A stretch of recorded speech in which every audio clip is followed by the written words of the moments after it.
Damos nuevamente un saludo especial a aquellos que han ido llegando, a aquellos que se han ido conectando. Les pedimos una vez más que por favor compartan esta transmisión allí a través de sus redes para que muchas personas que por diversas razones no pueden venir hasta acá, pero desde el lugar donde ellos se encuentren puedan ser bendecidos y edificados con estos principios. Hoy tenemos la bendición y el privilegio de escuchar el tercer principio. Hemos visto, como lo decía hace un momento en la oración, cómo es que Dios es el dueño de todas las cosas, que realmente todo lo visible e invisible le pertenece a Él y nadie más. Hemos visto también algo tan importante y que creo que, no sé ustedes, pero a mí me ministra mucho y me ministró mucho esa parte, porque creo que todos fallamos y hemos fallado en la elaboración de un presupuesto. Creo que somos impulsivos a la hora de tomar decisiones y muchas veces no planificamos en nuestra vida, y qué importante es este principio. Y hoy veremos uno precioso que para algunos lo abrazan con gozo, con amor, para otros quizás les cuesta aceptarlo, pero es una verdad y un principio que Dios ha establecido. Así que invito a nuestro pastor Marino para que nos esté compartiendo este precioso principio en esta noche.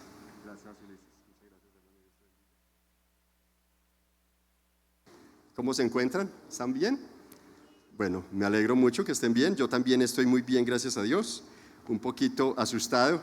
Como decía Ulises, hay principios que pensaba yo esta mañana y en el transcurso del día. ¿Cuántas veces hay cosas en las que en los estatutos internos de una compañía como que se nos hace fácil abrazar, pero otras cosas como que, ese sí me rebota, como que me resbala, ¿no? Pareciera ser que el principio de hoy es algo que con lo que muchos han luchado, ¿no? O creo que todos en un momento dado de la vida hemos luchado con ese principio, pero bueno, la tarea nuestra es justamente compartir lo que el Señor viene dando para la iglesia sin elección. Creo que soy responsable, y como iglesia, toda iglesia es responsable de compartir la palabra del Señor en su totalidad y no pensando en qué me conviene y qué no me conviene, porque toda ella es conveniencia para el ser humano. Por tal motivo, nosotros no tenemos otra opción sino compartir toda la palabra del Señor. Entonces, aquí estamos en este desafío de compartir con ustedes algo en lo que me gozo. El viernes pasado me invitaron justamente a un panel acerca de finanzas en estadio, y estuve al lado de dos grandes empresarios. Uno de ellos es un coaching empresarial, un asesor empresarial. El otro es un empresario importador de repuestos para tractomulas de Kenworth de la montaña, y fue bonito escucharles a ellos en la medida que iban realizando las preguntas, cómo fueron respondiendo, sobre todo a una que me pareció muy particular. Esa la veremos creo que en 15 días, y tiene que ver con la generosidad, con el dar. Y le preguntaron a Cristian Ángel, él es de Kenworth de la montaña, y decía: creo que una de las cosas que tenemos que entender es quién lo dio todo y se entregó en su totalidad por amor a nosotros, y cómo es que a nosotros nos cuesta dar, y a veces no entendemos. Pero muchos empresarios, inclusive no siendo creyentes, tienen eso como una llave, como que el dar es una llave que abre una fuente inagotable, dicen algunos de ellos, para hacer que se abra la economía, que fluya la economía. Pero bueno, el fin mío no es pensar solamente en cuestiones económicas, sino en el propósito que Dios tiene con su palabra y con cada principio de las Escrituras, para que nosotros lo compartamos día tras día, de acuerdo a las diferentes necesidades que vamos teniendo. Entonces, quiero decirles que, al igual que el primer principio, que creo que para todos es una locura pensar en que, bueno, todo lo que es mío, que yo he pretendido que ha sido mío, viene otro y me resulta diciendo que eso no es mío y que es de otra persona, y por eso tengo que tener en cuenta a esa otra persona, recordar a esa otra persona.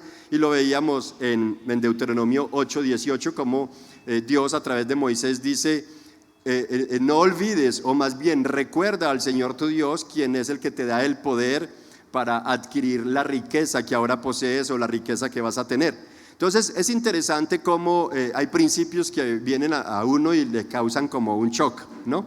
Y este de hoy justamente es eso, y algunos, inclusive creyentes, se han resistido mucho a este principio porque no lo comprenden, y esa es justamente parte de la razón por la cual se resisten o por la cual algunos omiten este mandamiento. Sin embargo, la verdad acerca de la inerrancia, confiabilidad y autoridad de las Escrituras sigue vigente, independiente que alguien acepte o no. La inerrancia, la confiabilidad y la autoridad de las Sagradas Escrituras sigue vigente porque Jesucristo dijo claramente: cielo y tierra pasarán, pero mi palabra tendrá vigencia por toda la eternidad, mis palabras no pasarán. Entonces ella sigue vigente, y es interesante cómo segunda de Timoteo, el apóstol San Pablo, del maestro que les hablé hace 8 días en una introducción, el apóstol San Pablo en segunda de Timoteo 3, 16, 17 dice claramente: toda la Escritura es inspirada por Dios y es útil para reprender, para redarguir, para instruir en justicia, ¿a fin de qué? A fin de que el hombre de Dios, el niño, la mujer, los matrimonios, los empresarios de Dios sean enteramente preparados para toda buena obra. Entonces es interesante cómo la inerrancia, autoridad de las Escrituras nos van a llevar a confiar en ella y a prepararnos en ella para toda buena obra. Entonces, comprender los principios de Dios por la pura lógica humana va a ser totalmente imposible. De hecho, el apóstol Pablo dijo también en 1 Corintios capítulo 2 versículos 14-15 que las cosas espirituales al hombre natural le parecerán locura. ¿Por qué? Porque lo que es de Dios se tiene que discernir espiritualmente, porque Dios es espíritu, y porque cada uno de nosotros, independiente de la teoría, la creencia que tengamos, somos bipartitos, nos componemos de cuerpo físico y cuerpo espiritual. Tú eres cuerpo y eres espíritu, punto. Espíritu, alma es lo mismo. Entonces somos Génesis 2, Génesis dice en la creación del hombre que Dios creó al ser humano del polvo de la tierra y luego puso espíritu de vida en él, y fue el hombre un ser viviente, cuerpo y espíritu. Por ende se van a discernir espiritualmente, dice el apóstol Pablo. Cualquier cosa de las cosas de Dios que te parezcan locura es porque no las estamos discerniendo espiritualmente, y se requiere entonces para ello discernirlo de esa manera para poder abrazarlo. Estos principios se van a abrazar en la medida que nosotros le pedimos al Espíritu Santo que nos ayude a entenderlo. Ahora, quiero que por favor te imagines un niño que acaba de nacer. Lo ideal es darle leche materna, ¿verdad? Sí, en caso de que no haya leche materna, pues una leche de muy buena calidad y en sus recomendaciones de preparación. Pero imagínense que es un niño que acaba de nacer y la leche que se le va a dar se le adultera con el 50% con agua. Y el niño va creciendo, se va fortaleciendo, pero de una manera desnutrida, lleno de mayor vulnerabilidad que el resto de los niños. Entonces le va a costar dar pasos, le va a costar sostenerse, le va a costar asumir muchos retos en su vida, desarrollar sus destrezas motrices y cognitivas. ¿Por qué? Porque su sistema de nutrición no está teniendo lo que necesita tener como tal. Así como ese niño, muchos de nosotros, al no haber recibido los nutrientes espirituales desde nuestra niñez, entonces no somos capaces de soportar las cosas espirituales de Dios. ¿Por qué? Porque nos quedan pesadas, porque se disciernen espiritualmente y no dentro de la lógica humana. Por eso entonces debemos pretender vivir no como nos parezca, sino de acuerdo a lo que Dios tiene establecido. En la parábola de los talentos, quiero invitarles, si quieres ir allí, se encuentra en Mateo capítulo 25, versículos 14 al 30, yo voy a parafrasearla. Hay algo que repite Jesús. Mateo capítulo 25 es el primero de los evangelios, primer libro del Nuevo Testamento.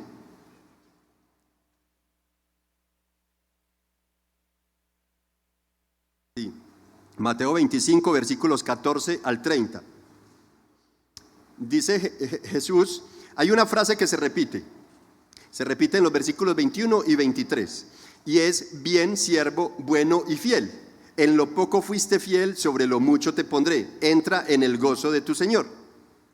Allí Jesús está enseñando a sus discípulos el principio de que de Dios vienen todos los bienes que el hombre podría llegar a adquirir en esta tierra, pero el énfasis que él está haciendo es acerca de la fidelidad que requiere tener el ser humano con esos bienes. Por eso les está diciendo: bien, siervo bueno y fiel, en lo poco fuiste fiel, sobre mucho te pondré, entra en el gozo de tu Señor. Y uno como que, la fidelidad del hombre tiene que ver con el gozo del Señor. Pareciera que sí. Bueno, es interesante porque la premisa que se repite entonces allí es esa: bien, siervo bueno. Versículos 21 y versículo 23 se van a dar cuenta que exactamente eso dice el Señor.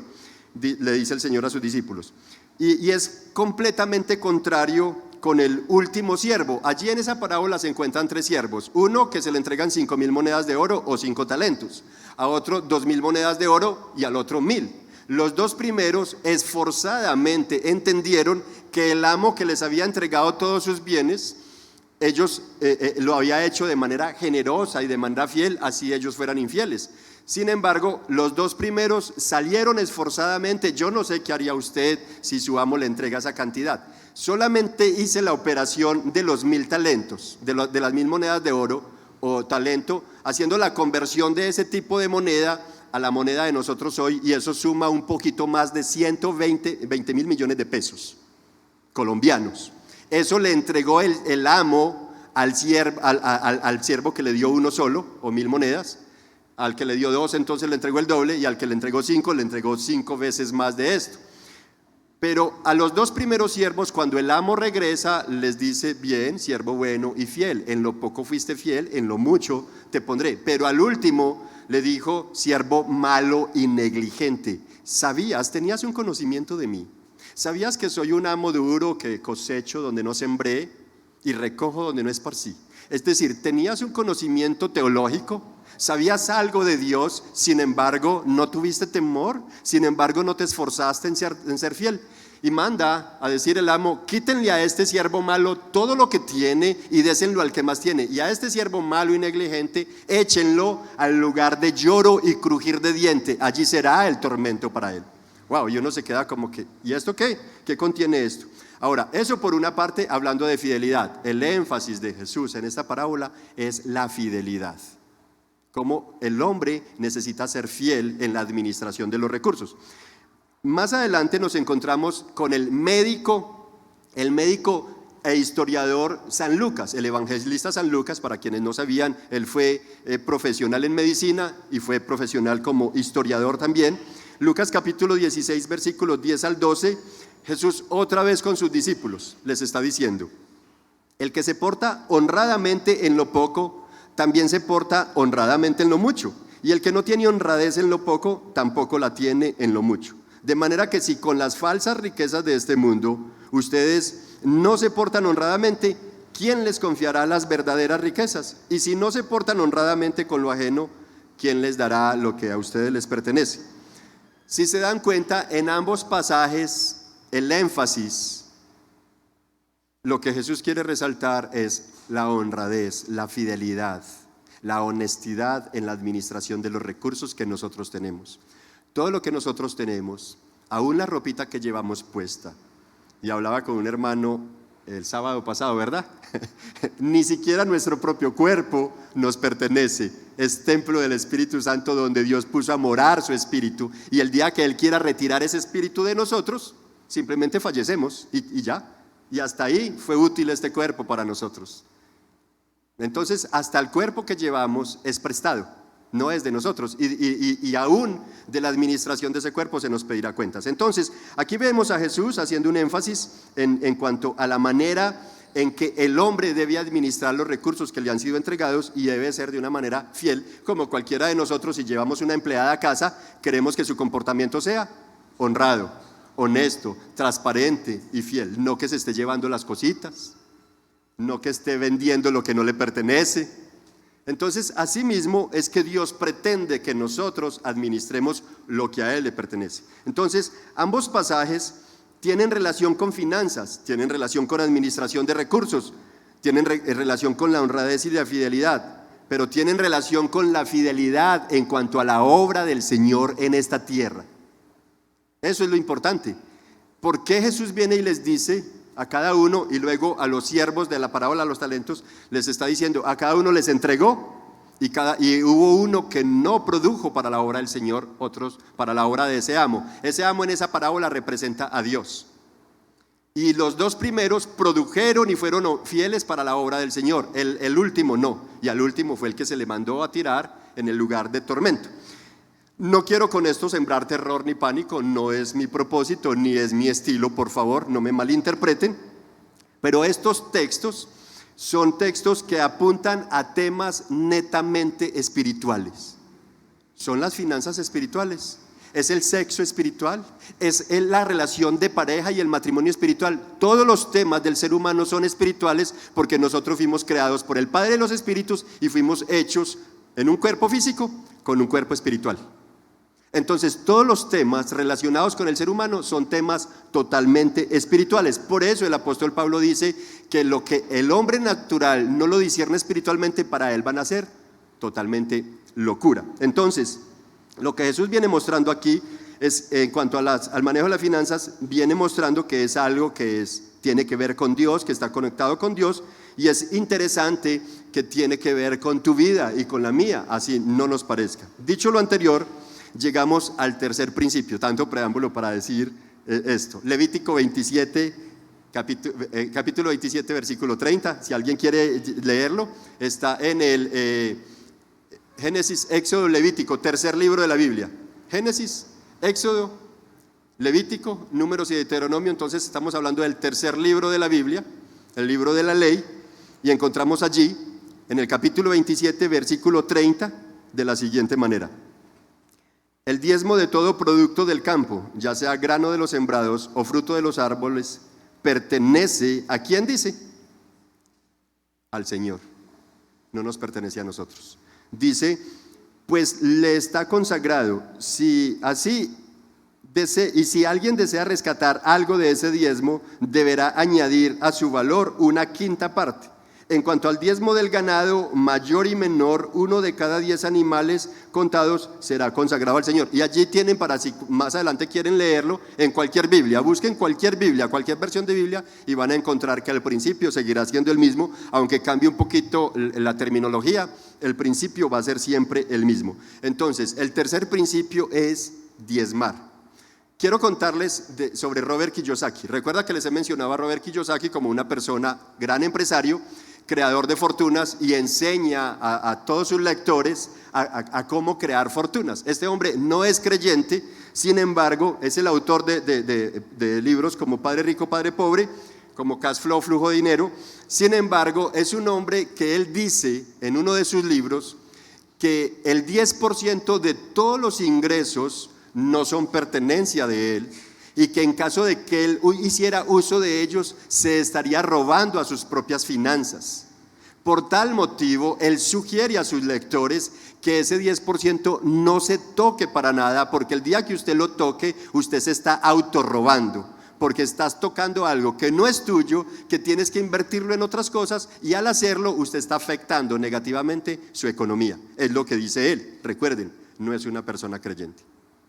Por ende, entonces, al no tener un conocimiento de las cosas de Dios, él sugiere a sus lectores, a sus alumnos, que ese 10% lo lleven a orfanatos, a hogares geriátricos, a lugares de mucha vulnerabilidad, o inclusive comprar mercados para repartirlo a los pobres. Esa es la sugerencia que él hace. Pero otra vez debo decir, el hombre no es creyente, no tiene claro dónde se deben llevar los diezmos, a quién le pertenece, él desconoce qué se debe de hacer con ellos, para qué se deben usar. Por eso sugiere a sus alumnos hacer lo que él sugiere hacer.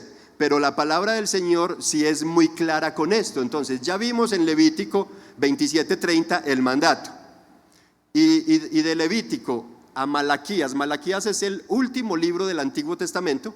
Fue escrito aproximadamente 350 años antes de la venida de nuestro Señor Jesucristo, y a través del profeta Malaquías, casi 2500 años después de que Moisés dice acá en Levítico esto de parte del Señor, Malaquías está haciendo una refutación acerca de cómo el pueblo se está comportando frente al Señor. Y quiero invitarles para que miremos cómo Malaquías sí dice a quién pertenecen los diezmos, dónde se deben de llevar, quiénes se beneficiarán con ellos y por qué. Y ahí tenemos entonces Malaquías capítulo 3, y quiero abordarlo desde el versículo 6, porque Malaquías comienza hablando del amor inmutable de Dios, del amor fiel de Dios, del amor misericordioso, bondadoso, que nunca cambia, el amor de Dios, ¿sí? Y es interesante porque está hablando a un pueblo que, dejando los principios del Señor, se han arremetido contra Dios. Han sido obstinados, han sido rebeldes, han actuado con infidelidad, no solamente en ciertos comportamientos de su vida, sino aún en cuanto al diezmo se refiere.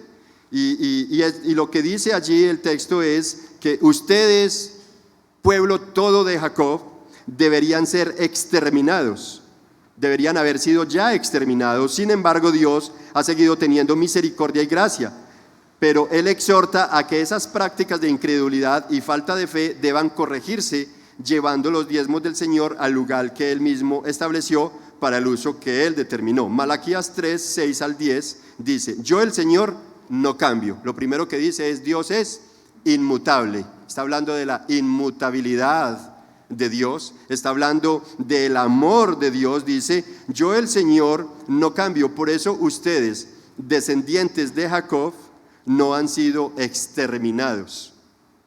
Desde la época de sus antepasados, ustedes se han apartado de mis preceptos y no los han guardado. Vuélvanse a mí y yo me volveré a ustedes, dice el Señor Dios Todopoderoso.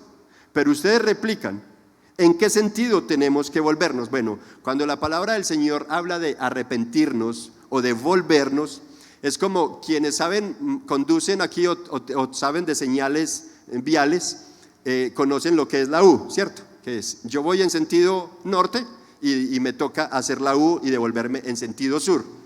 El llamado es a volvernos, es hacer la U, es decir, vas por mal camino, estamos actuando, caminando erradamente, entonces vuélvete, arrepiéntete, haz la U y toma el camino que es correcto. Entonces aquí está diciendo, el texto dice: vuélvanse a mí y yo me volveré a ustedes, dice el Señor Todopoderoso. Pero ustedes replican: ¿en qué sentido tenemos que volvernos?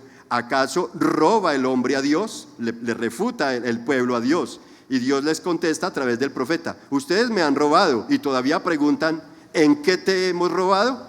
En los diezmos y en las ofrendas. Versículo 9: ustedes, la nación entera, están bajo gran maldición, pues es a mí a quien están robando. Versículo 10 está la resolución de la problemática. El primer versículo, el versículo número 6, habla de la inmutabilidad de Dios, de la fidelidad de Dios, de la misericordia y la gracia de Dios. Los siguientes versículos hablan del nudo. El problema del ser humano es que le ha dado la vuelta, la espalda a Dios, se ha olvidado de Dios y ha hecho con su cuerpo, con su vida, con su sexualidad, con las relaciones personales, las relaciones amorosas, con su familia, con sus finanzas, lo que le ha dado la gana. Perdónenme la expresión, pero eso es lo que hemos hecho. Entonces, y a Dios lo dejamos a un lado, como que lo escondimos, lo dejamos en un rincón. No nos importa Dios. Y entonces Dios aquí les está haciendo un reclamo: vuélvanse a mí y entonces yo me volveré a ustedes. Entonces yo los miraré con más misericordia todavía. Y el versículo 10 da la resolución. ¿Qué hacemos entonces para remediar el asunto? Y ahí está: traigan ¿qué? Íntegro. Ese es uno de los grandes problemas, me incluyo yo. De los grandes problemas de la humanidad es ser íntegros en cuanto a darle el diezmo a Dios. Todos hacemos recortes, hemos hecho recortes. Entonces yo me incluyo y he tenido que pedirle perdón al Señor porque han sido muchas las veces en que recorté lo que no tenía que recortar. ¿Y sabe cómo se llama eso? Desvío de fondos. Eso no tiene otro nombre, son desvío de fondos. Entonces aquí está diciendo el versículo 10: traigan íntegro el diezmo para los fondos del templo. Mira, Robert Kiyosaki da ciertas sugerencias de llevarlo a un lugar, a otro lugar, pero Dios a través del profeta dice: tráiganlo íntegro. ¿A dónde? Al templo. Luego sigue diciendo: y así habrá alimento en mi casa. Entonces uno dice: bueno, entonces los diezmos son del Señor, pero hay que llevarlos a un lugar donde habitan hombres. ¿Y cómo así que haya alimento en mi casa? Es que el templo es casa del Señor, casa de oración y bendición para todos los pueblos, y ese templo tiene un personal que trabaja. y ese personal que trabaja pues necesita recibir un salario, y ese salario lo recibe justamente, esos son los ingresos. Aquí no se venden productos ni servicios, aquí se predica la palabra del Señor y no más, en los templos, ¿no? Entonces esa es la dinámica. Ahora, el texto comienza diciendo la nación entera, y esto indica que entonces nadie, y otra vez me incluyo yo, nadie se queda por fuera de la transgresión, ninguno tenemos excusa. Nadie queda libre de ese pecado, todos hemos fallado en cuanto a dar los diezmos. Algunos, como en mi caso, por ejemplo, como les dije, en ese término íntegro he tenido que luchar y pedirle perdón al Señor y hacer un trabajo por tratar de que siempre sea íntegro. He fallado al restar a la cantidad que debía dar para la obra de Dios. Y otra forma de fallarle es desviando los fondos. Robert Kiyosaki, recuerden, no es creyente, entonces él dice, llévenlo a los orfanatos, a centros de habitantes de la calle, repártanlo en mercados a la gente más vulnerable, más pobre. Y uno dice, la intención, la verdad, es muy sana. Ese es indiscutible. Nadie puede decir que no es saludable y no tiene buenas intenciones. La cuestión es, yo te pregunto, tú eres el empresario, tú eres el dueño de la casa, contrataste una empleada o tienes unos empleados allí, destinaste 10 millones para la compra de una materia prima, destinaste unos recursos en casa y la empleada del servicio sabe que eso es intocable porque es para pagar unas facturas a unos proveedores, etcétera, etcétera. Pero como es tu empleada y ellos son tus empleados y ellos con muy buena intención vieron que habían unas ofertas de algo que usted ni siquiera maneja y les dio por invertir tu platica en eso, ¿cómo te sientes?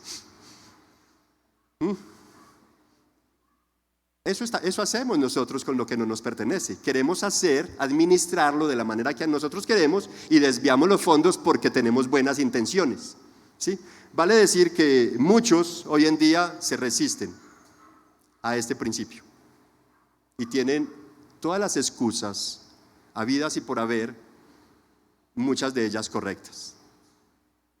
La excusa es que muchos de nosotros, líderes de iglesia, en vez de comportarnos íntegramente, transparentemente, fielmente en la administración de los recursos, no lo hemos hecho.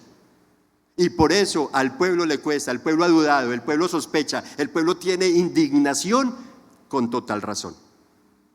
No obstante, eso no me puede a mí privar del privilegio de entregarle a Dios lo que a Él le corresponde. Finalmente, cada uno de nosotros tendremos que rendir cuentas delante de Dios de cómo manejamos, cómo usamos los recursos.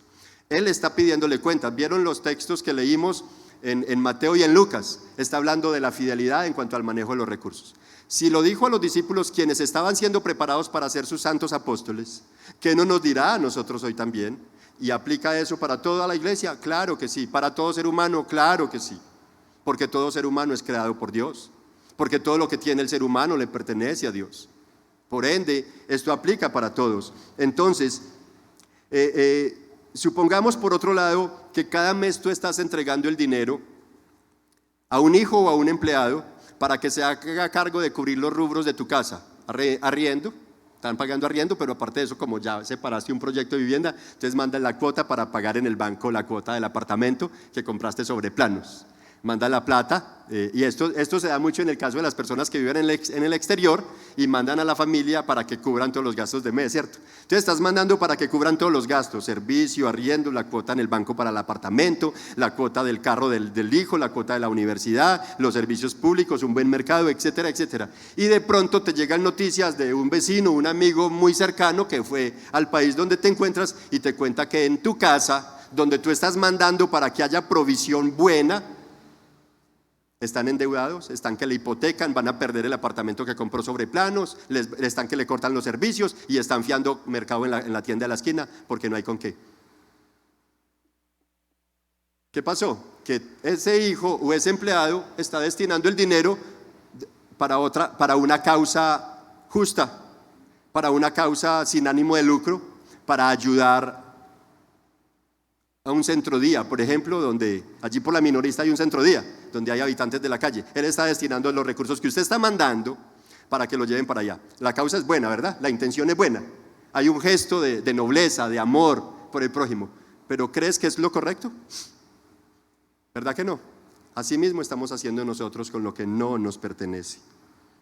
Entonces es interesante que nosotros somos muy buenos para decir que hay personas que hacen cosas que no son justas y que no las deberían seguir haciendo, como ese empleado o esos hijos que en vez de aprovechar bien los recursos que se les está mandando del exterior para que cubran sus necesidades, no lo están haciendo. Asimismo, nosotros podríamos creer que lo que estamos haciendo está bien, y cuando decimos a uno que es injusto, nosotros también estamos siendo injustos.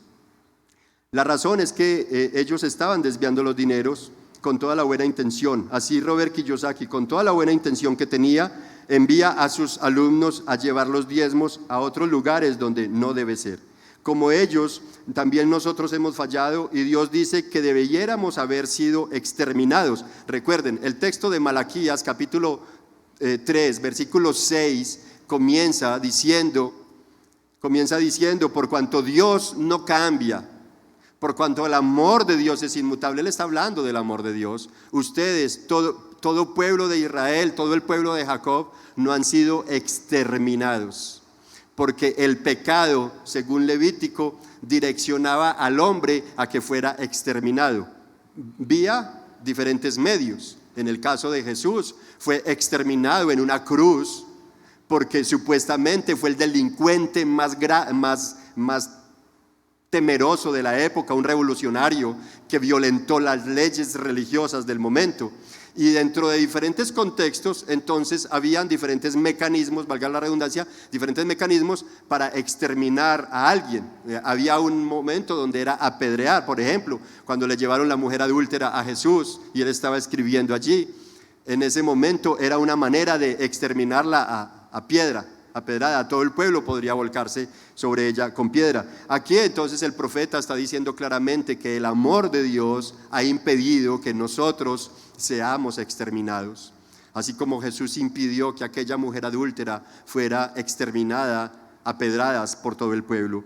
Y como ellos, nosotros hemos fallado, y tal vez muchos lo siguen haciendo, escudándose o cubriéndose, cobijándose con aquel paraguas que es que pero ¿para qué llevar la plata allá si no hacen sino enriquecerse, y en vez de hacer buenas obras están haciendo? Y la verdad, yo comparto con muchos de ustedes esos comentarios, pero no comparto que hagamos lo mismo que hacen ellos. Entonces, ellos hacen mal y yo voy a hacer mal también. No, problema de ese líder religioso, de ese líder, ese pastor, ese sacerdote, ese quien quiera que sea, el problema va a ser de él, porque finalmente va a tener que rendir cuentas. Pero ¿y entonces yo qué si me pongo en las mismas condiciones que él? ¿Ambos no estaríamos robándole a Dios? ¿No estaríamos ambos fallándole al Señor? Claro que sí. Entonces, si el primer principio nos llamó a recordar que al Señor le pertenece todo y que debemos recordarlo porque Él es el que nos da el poder para adquirir cualquier bien, cualquier recurso que tengamos, y que debemos ser entonces buenos administradores, este tercer principio es como la manera de hacer la praxis.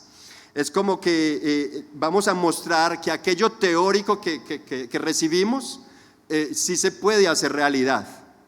No es que recibo teoría, almaceno aquí en mi intelecto un montón de información, pero de nada me sirve. Lo que les decía yo, estos principios bíblicos, en la introducción les dije, estos principios darán muy buenos resultados a aquellos que los ponen en práctica, pero si yo lo tomo como una matica y la pongo debajo de mi cama y jamás la llevo a que le dé el sol ni le echen agüita, se va a morir. Asimismo, ustedes perderán el tiempo si no ponen en práctica estos principios. Entonces, este es uno de aquellos principios que me lleva a mí a practicar lo que en teoría he venido recibiendo, así como la elaboración del presupuesto. También es una práctica de lo que la Biblia, de lo que los principios de la Biblia me están dando a mí. Entonces, son maneras de nosotros esforzarnos para ser fieles en la obra del Señor. Para quienes piensan que el diezmo era solo una práctica del Antiguo Testamento, que eso era para nuestros ancestros y que después del pacto de la gracia, de la venida de Jesús, de su sacrificio, ya no es necesario. Tenemos allí a Mateo 23, Jesús otra vez. Está Jesús otra vez hablando con sus discípulos y rodeado de escribas y fariseos. Y mire la manera en cómo lo dice. Si quieres ir conmigo allí, si hay forma de ponerlo en pantalla, Mateo 23 dice: «Ay de ustedes, maestros de la ley y fariseos», la palabra que les dice es hipócritas. dan la 10ª parte de sus especias, la menta, el anís y el comino. Es decir, eran muy minuciosos, eran extremadamente cuadriculados en el dar los diezmos, a tal punto que eran maticas que tenían en la casa, como en las ventanas de las casas, tener la cebollita, el cilantrico, todos esos condimentos para sazonar las comidas. Y estos berriondos eran tan extremistas que hasta de eso querían ir a diezmar, o sea, que no se les quedara nada, daban el diezmo, pero de todo, de todo. Y mire cómo les dice: hay de ustedes, maestros de la ley y fariseos hipócritas, dan la 10ª parte de sus especias, la menta, el anís y el comino, pero han descuidado los asuntos más importantes de la ley, tales como la justicia, la misericordia y la fidelidad. Debían haber practicado esto, el diezmo, sin descuidar el amor, la misericordia y la fidelidad. La afirmación entonces de nuestro Señor en ese pasaje es que la práctica de la piedad no debe dar lugar a pensar que hay que descuidar el principio de diezmo, y mucho menos, ojo, y mucho menos que por practicar el principio del diezmo voy a descuidar la misericordia, la justicia, el derecho y la fidelidad. Ambas tienen que ir de la mano. Así que, estimado oyente, mi propósito con estos principios no es conducirte a diezmar. Sabes, a mí no me interesa si vas a diezmar. Mi propósito es decirte que tu vida, como la mía, sin Dios está totalmente perdida. Que Él ha dejado unos principios establecidos para que nuestra vida tome un rumbo menos torcido y llegue a caminar recto por el camino del Señor, porque Jesucristo es el camino, Él es la verdad y la vida. Tú tal vez, como muchos grandes empresarios, hablaba ahora con Ulises, de cómo él también, metido en el mundo del comercio, se rodea de muchos empresarios que, no siendo creyentes, son fieles en diezmar, ¿verdad, Ulises? ¿Sí? Y así como Robert Kiyosaki, son fieles en eso. Le compartía que hace 3 años fue que estuvimos en Cartagena, amor, ¿cierto? Que nos invitaron a compartir estos principios allí en un centro comercial en Cartagena, en una iglesia que estaba allí, y allá repartieron volantes. Y al tercer día que terminé, porque fue un intensivo, al tercer día que terminé, un hombre levantó la mano, porque al último hay preguntas y respuestas. Y un hombre levantó la mano y compartió: soy un empresario que estoy rumbo a la quiebra. En mi niñez mis papás me llevaron a misa, pero después de que entré a la adolescencia jamás fui a ninguna iglesia de ninguna índole. No sé qué es Dios para mí, creo que Dios soy yo solo. Y ahorita que estoy en la quiebra y vi este volante, vine y, sabes, he entendido cosas que jamás pensé que podrían ser ciertas. Y por lo menos quisiera aprender a serle fiel a Dios en los diezmos. Señor, ¿me puede decir dónde debo llevar yo los diezmos? Fue la pregunta que me hizo. Muchos empresarios quieren diezmar porque creen que solamente con eso, como dice Robert Kiyosaki, es una llave para abrir una fuente de economía, para que le fluyan más riquezas. Mi interés no es que tú diezmes para eso. Tampoco mi interés es que diezmes para que esta iglesia se engorde. Es más, tú podrás congregarte en otra iglesia. Muchas de las personas que nos están viendo, a propósito, un saludito para las personas que están allí por las redes virtuales, que el Señor les bendiga. Muchas de las personas que están viendo y de los que están aquí, algunos ni siquiera asisten a ninguna iglesia. Y si de pronto quieres abrazar este principio para tu vida y empezarlo a desarrollar, de seguro no va a ser aquí donde los vas a traer. Entonces, mi interés no es que empieces a diezmar, ¿sabes? Mi interés es que tú comiences una relación con tu Creador. Eso es más importante. Él no solamente puede salvar la quiebra de tus finanzas, Él no solamente puede ordenar tu economía y darte una vida saludable, Él puede darte salvación en todas las áreas de tu vida. Tal vez seas uno que lucha con la pornografía, que luchas con la infidelidad, con la fornicación, el adulterio. Tal vez seas uno que luchas con adueñarse de lo que es ajeno, que luchas con el chisme, con la envidia, con el egoísmo, el resentimiento y hay iras de amargura en tu corazón. Sabes, mi propósito es que al usted tener un conocimiento de Dios y acercarse a Él, no vas a ser salvo solamente en tus finanzas, vas a ser salvo en todas las áreas de tu vida y vas a poder enderezar tu caminar. Ese es mi mayor propósito. Si tú diezmas o no, finalmente hace parte de tu relación con Dios. Las finanzas, entonces, el manejo de las finanzas son una oportunidad, son como un espejo que Dios permite para que se refleje en tu vida cómo te relacionas con tu Creador. Jesús vino a sus discípulos diciéndole: el que es honrado en lo poco será honrado en lo mucho, y el que en lo poco es honrado en lo mucho será puesto. Tú determinas hoy si seguir como vas o levantar una crítica más a las que ya has hecho acerca de la práctica de diezmos en iglesias cristianas como esta, por ejemplo, y estás en libertad de hacerlo. Finalmente eso va a pesar sobre tu conciencia. Pero otra vez, mi intención no es que empieces a diezmar. Mi intención es que tengas un acercamiento a aquel que ha dejado unos principios para que no solamente ordenes tus finanzas y tu vida sea saludable, sino para que tu vida entera sea una vida verdaderamente saludable. Porque tú podrás aplicar estos principios única y exclusivamente para que tus finanzas te vaya bien, y entonces eso te va a dar una vida saludable, entre comillas. Pero la vida verdaderamente saludable va a ser la vida cuando está relacionada con Dios. Antes no. Tú podrás mejorar en tus finanzas, gloria a Dios. Te va a ir mejor en la economía, bien. Vas a ser un empresario de éxito, fantástico. Vas a ser un hombre de emprendimiento, una mujer de emprendimiento, un joven lleno de iniciativas empresariales, qué bendición. Vas a ser un papá que le va a empezar a rendir la plata, que va a tomar iniciativas en casa, que ahora sí, al fin, dijo la esposa, al fin, después de que recibió eso y empezó a aplicarlo, ahora sí, después de 40 años de matrimonio, empezó a pagar la hipoteca de un apartamento. Y comienza como que toda esa cantidad de sueños que antes eran casi imposibles a darse. Qué bendición. Yo me gozo porque ha sido una realidad después de estos principios. Cuando lo he compartido, y después de eso vienen muchos a compartirme. De hecho, recuerdo un hermano que después de compartir los principios me llamó como a los 4 o 5 meses. Estaba yo en cierto lugar y me dijo: ¿puedes venir conmigo por favor aquí a 3 cuadras? ¿Y qué quieres? ¿Por qué no me dices lo que me tienes que decir acá? No, es que tengo que mostrarte algo.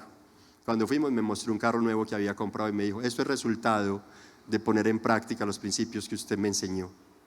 Y fue solamente porque llevaba años luchando, bregándome a comprar un carrito. Y esa fue la manera en cómo él encontró para acceder allí. Pero otra vez, mi anhelo con estos principios es que llegues a tener una relación con Jesús. Mira, un encuentro con estos principios te ayudarán en ciertas áreas económicas de tu vida, pero un encuentro con Jesús permanentemente va a resolver el dilema de tu alma. Y eso es lo que necesitamos, encontrarnos con Jesús. Ese es mi anhelo. Él es el autor y dueño de toda la riqueza que pueda existir, y mi intención es que le conozcas, que vivas para Él, independiente si vienes a esta congregación o vas a otra. Yo no tengo interés en que vengas acá. Si quieres venir, gloria al Señor, bienvenido. Y aquí juntos creceremos, nos esforzaremos por adorar al Señor, nos trataremos el pecado juntos para que nos demos cuenta nuestra necesidad de correr a Jesús, porque las iglesias son iglesias llenas de pecadores. Nosotros, porque seamos ministros del Evangelio, no quiere decir que estemos libres de pecado, no. También tenemos pecado, tenemos que luchar con él y tenemos que reconocerlo. Yo no soy más que ustedes. La gente que asiste a una iglesia, los feligreses, los hijos de Dios, las ovejas del Señor, son igual que yo, una oveja delante de la cruz de Jesús. Que juntos necesitamos el perdón, la redención, la justificación. Necesitamos que Jesús pague la deuda de nuestro pecado, porque de lo contrario el infierno es lo que nos espera, el lugar de lloro y crujir de dientes. Pero un encuentro personal con Jesús, establecer una relación a diario con Él, es lo único que librará nuestra alma de llegar a ir a aquel lugar. Es lo único que nos llevará a entender que las finanzas necesitan tener un rumbo diferente de manera administrativa, una administración transparente y fiel. Es lo único que nos va a nosotros enderezar el camino. Y para muestra, ¿se acuerdan del videíto de Daniel, el testimonio del primer día? Aquí tenemos a Daniel con nosotros, que ya vio estos principios, que ha visto los resultados de estos principios, que puede dar fe de eso, que su empresa antes no valía nada y ahora él sabe que ya tiene un costo significativo. ¿Y por qué los está recibiendo otra vez? Porque quiere reforzarlos. Porque al igual que yo hemos entendido que todos los principios que la Biblia tiene, la tendencia pecaminosa del ser humano es a olvidarlos, a olvidarnos de Dios. Porque nos acordamos de nosotros. Nos acordamos tanto de nosotros. Porque el hedonismo y el narcisismo nos ha llevado a pensar de esa manera. De que primero yo, después yo, tercero yo, y si queda algo, también para mí. El resto no. Y Dios menos, y ni siquiera se deja ver. porque queremos acceder a lo que veo, a lo que toco, a lo que palpo, como Tomás. Si metiere mis dedos en el costado, entonces creeré. ¿Sabes? El apóstol Pablo dijo claramente: las cosas de Dios se disciernen espiritualmente. Para quien no se esfuerce en pedirle al Espíritu Santo de Dios que le ayude a entender esto le va a parecer una locura, totalmente, totalmente. Entonces, abrazar estos principios bíblicos en finanzas que ayudan en verdad, y se lo digo, he sido empresario, he tenido varios negocios y he ayudado a diferentes pequeños y medianos empresarios a reestructurar su manera de desarrollar su empresa, y los he visto progresar y salir de un momento oscuro, gris, casi negro, a entrar a un momento claro donde el panorama y el paisaje se despeja y viene la luz, financieramente hablando. Pero mi intención de verdad es que tú tengas una relación con Dios, con el dueño de todas las riquezas. Esa es mi mayor intención. Usted podrá diezmar, usted podrá tratar de ser fiel, podrá ser un hombre o una mujer con un corazón generoso, dadivoso, amplio para dar. Pero ¿qué dice 1 Corintios 13? Yo podré entregar todas las riquezas que tengo y dárselas a los pobres, pero si no hay amor de Dios en mi corazón, si el amor de Cristo no está en mi vida, de nada, absolutamente de nada me sirve.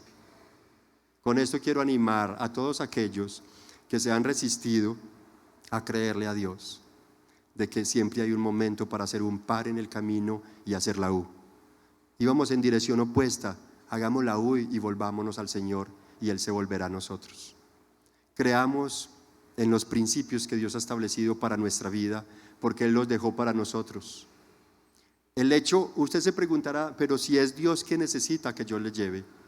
Él lo estableció de esa manera porque quiere mirar y probar y formar en nosotros un carácter donde tengamos la capacidad de despojarnos de las cosas materiales de esta vida. Una de las cosas que más les cuesta a algunas personas cuando están en sus últimos momentos de existencia, cuando están en agonía, son los apegos. Apegos al nieto, apegos al hijo, apegos a la casa, apegos a una cosa, a la otra. Y uno es, wow, esa persona está sufriendo mucho, y es porque está pegada a un bien material. Y entonces nos privamos de los grandes privilegios que Dios tiene para nosotros por estar aferrados a cosas que arriba en el cielo no las vamos a necesitar ni no las van a recibir, y que en el infierno todo se va a quemar. Vivir temporalmente en esta tierra tiene su cuento, y ese cuento se llama Jesús. Si quieres vivir bien, en verdad. En el mundo tendréis aflicciones, dijo Jesús. Claro que sí. Yo no estoy compartiendo aquí una vida en Cristo libre de aflicciones. Es una vida con aflicciones, y una de esas aflicciones es decir, yo debería diezmar. Eso se convierte en una aflicción, en una tribulación. Oigan a este, está loco. Tendremos aflicciones. ¿Por qué? Por los apegos. ¿Recuerdan al comienzo? Yo les dije, si nosotros no aprendemos a adorar a Dios, que es el Dios de toda adoración, que nos hizo para que le adoráramos, nosotros vamos a adorar cualquier cosa, entre ellos el dinero. El dinero se convierte en nuestro Dios, lo adoraremos, daremos la vida por el dinero, daremos nuestra tranquilidad por el dinero, daremos el tiempo, nos volvemos esclavos. Tu tiempo está vendido por adquisición de dinero. Entonces no hay libertad de tiempo siquiera, porque todo el tiempo, valga la redundancia, está invirtiéndose en producir, producir y más producir. No es que sea malo, pero hay unos principios que vamos a ir desarrollando en el tema de cómo se debe trabajar, hasta dónde, cuándo descansar, etcétera, etcétera. Hoy este es el tercer principio y tiene que ver con el diezmo. Tú verás si diezmas o no, pero otra vez mi mayor interés es: ven a Jesús. Tengamos una relación personal con Cristo. Él es nuestro todo. En Cristo no solamente podremos entender el por qué nuestras finanzas están como están, sino que podemos entender que se pueden mejorar, que podemos mejorar y que podemos dar testimonio para la gloria de Él.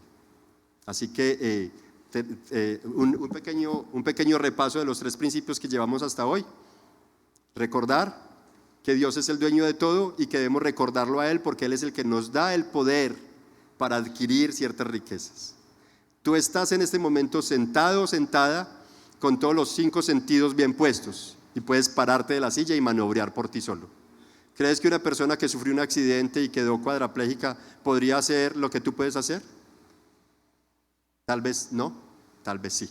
Dios es el que nos da el poder para hacer lo que podemos hacer, conseguir lo que podemos conseguir. Primer principio. Entonces no nos olvidemos de él, recordémoslo. Segundo principio, establezca un presupuesto. ¿Quién que queriendo construir una torre no se sienta primero a calcular, a presupuestar, sí con? Y tengamos presente los beneficios, son múltiples los beneficios del principio presupuestal que la Biblia otorga. El primero es recuperar la dignidad del ser humano, que se ha perdido a causa de las malas administraciones de los recursos.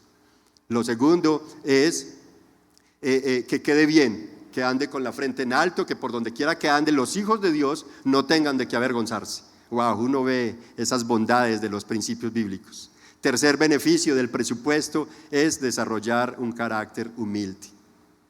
¿Sí? Y en ese panel que estuve el viernes pasado, los empresarios que estaban a mi lado decían: el presupuesto tiene tantos beneficios, uno de ellos es que me baja de la nube y me enseña hasta dónde se puede y hasta dónde no. El presupuesto me enseña a abrazar lo que puedo abrazar. ¿Se acuerdan del dicho? El que mucho abarca, poco aprieta. Entonces el presupuesto me enseña hasta dónde puedo aprietar para poder abarcar. El presupuesto me enseña cuándo sí y cuándo no. El presupuesto me lleva con miras futurísticas porque me permite visualizar que sí se puede, que realmente sí se puede. Así mi economía no sea la mejor, la verdad sí se puede. Entonces, segundo principio del presupuesto, y el tercero es diezmar. Ahí está. Entonces, muchas gracias a todos por su atención y les invito para que, dicho todo esto, nos acordemos del Señor y lo adoremos, cantémosle. No te pongas triste porque se te dijo que hay que diezmar. Por favor, no tienes que diezmar aquí ahorita. Si quieres diezmar en otro lugar, hágalo. Yo no tengo que verte, nadie tiene que verte. Eso es una relación tuya con el Señor. Entonces, mucho ánimo, que el Señor les bendiga grandemente y muchas gracias a todos por su atención.